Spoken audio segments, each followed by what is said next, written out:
ফলন দেখেন, যদি এভাবে হয় তো বাম্পার। মরিচ কিভাবে ধরছে, এই যে গাছে পেঁপেগুলো হয়ে রয়েছে, এই যে।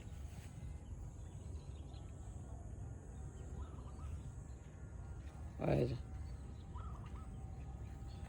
মরিচ, মাশাআল্লাহ, দেখছেন? এই যে পেঁপে, কচু ক্ষেত, মরিচ কি ধরছে, হ্যাঁ। এই যে ধুন্দুল,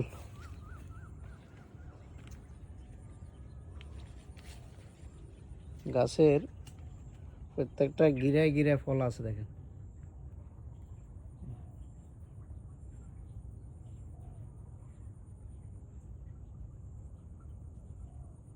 আল্লাহর কি নিয়ামত।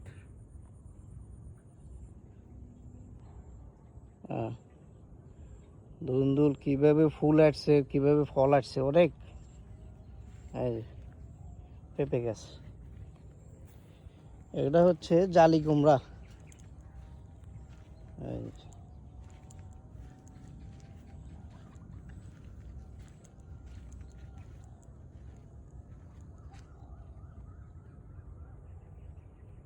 কিভাবে ধরছে দেখছেন, গিরায় গিরে ধরছে, ফলের